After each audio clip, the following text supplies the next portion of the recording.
2014లో బీజేపీతో పొత్తు పెట్టుకునేటప్పుడు చంద్రబాబు నాయుడు గారు ఏం చెప్పారంటే, ఈ దేశంలో బీజేపీ అధికారంలో రాబోతుంది, కాంగ్రెస్ అస్తవ్యస్తం చేసేసింది దేశాన్ని, రాష్ట్రం ఇప్పుడున్న పరిస్థితులు బాగుపడాలంటే కేంద్ర ప్రభుత్వ సాయం అవసరం, కనుక బీజేపీతో పొత్తు పెట్టుకోవాలి అని చెప్పి చంద్రబాబు నాయుడు గారు, పవన్ కళ్యాణ్ గారు ఇద్దరు నమ్మించేసి బీజేపీని తీసుకొచ్చి ఇక్కడ నరేంద్ర మోడీ గారిని ప్రచారం చేసి పొత్తు పెట్టుకున్నారు.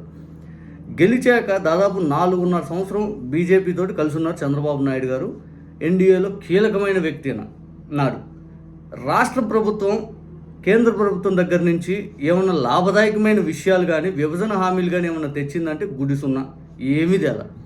స్వయంగా నరేంద్ర మోడీ గారు చెప్పారు, పోలవరంకి ఈయన డబ్బులు ఇస్తే ఏటీఎంలో మార్చుకుంటున్నారు, అమరావతికి ఇచ్చిన డబ్బులు ఎక్కడో పోయినాయి, అసలు రాష్ట్ర ప్రభుత్వం ఏంటి, ఏం అభివృద్ధి పదాన్ని వెళ్ళింది, ఎప్పుడు చూడు చంద్రబాబు నాయుడు గారు నా దగ్గరకు వచ్చి రాష్ట్రానికి ఏదైనా కావాలని అడిగింది ఏది లేదు, ఎప్పుడైనా వస్తే సార్ జగన్ గారిని అరెస్ట్ చేయండి, జగన్ గారిని అరెస్ట్ చేయండి, ఎప్పుడు ఇదే గోల్ తప్పితే జగన్ గారిని అరెస్ట్ చేయాలని తప్పితే ఈయన చంద్రబాబు నాయుడు గారు రాష్ట్ర ప్రయోజనం ఏది కనపడదు అని చెప్పి స్వయంగా నరేంద్ర మోడీ గారు పెద్ద ఎత్తున విమర్శలు చేశారు.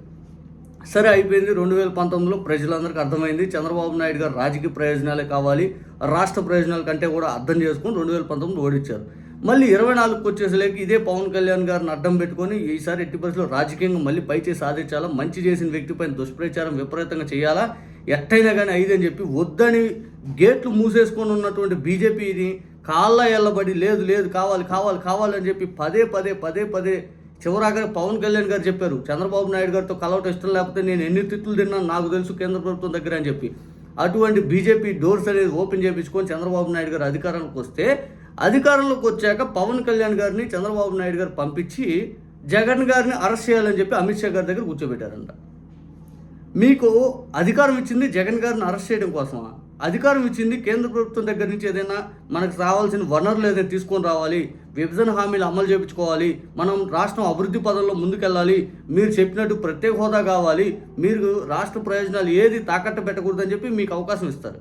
మీరు చేసే పనిలో జగన్ గారిని అరెస్ట్ చేయాలి. ఇంకా అమిత్ షా గారు అంటారంట, ఎందుకు అరెస్ట్ చేయాలి, జగన్ గారు మనకు లాంగ్ టర్మ్ ఫ్రెండ్, ఇక రాజకీయాల్లో చంద్రబాబు నాయుడు గారు లాగా షార్ట్ టర్మ్ ఫ్రెండ్స్ ఉంటారు, బికాజ్ ఆయన అవసరాల కోసం మన దగ్గరకు వస్తారు, ఆయన అవసరం తీరితే మళ్ళీ ఇంకొకరి దగ్గరికి వెళ్తారు, మన కోసం ఎప్పుడు నిలబడ్డు అంటే ఇక్కడ అర్థం చేసుకోవచ్చు.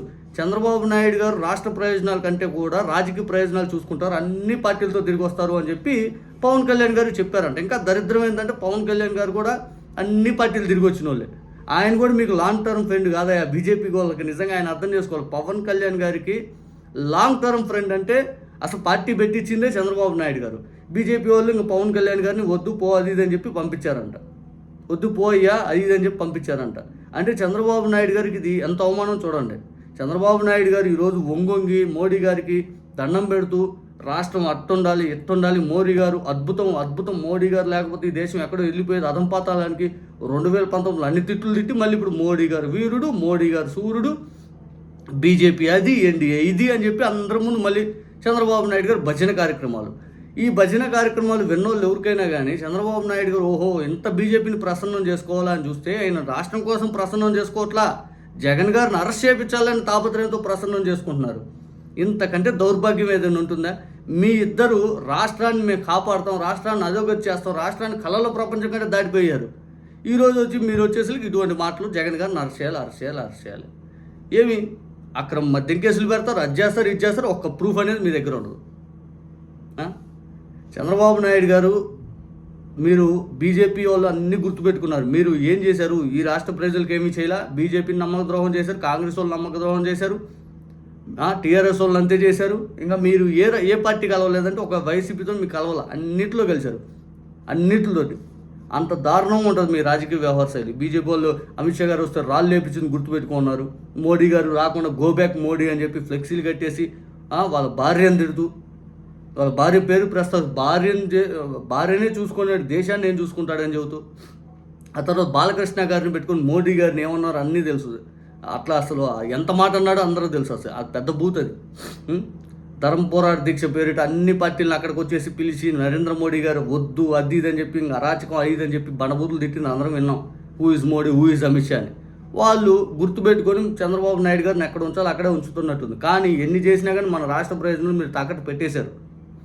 ఎప్పుడైతే జగన్ గారిని అరెస్ట్ చేయాలి అని చెప్పి 2014-19 వరకు మీరు రాష్ట్ర ప్రయోజనాలు తాకట్టు పెట్టేశారో, సేమ్ యాజ్ ఇట్ ఈస్గా 2024 నుంచి 29 వరకు కూడా జగన్ గారిని అరెస్ట్ చేయాలనే ఆలోచనతోటి రాష్ట్ర ప్రయోజనాలు తాకట్టు పెట్టేస్తున్నారు.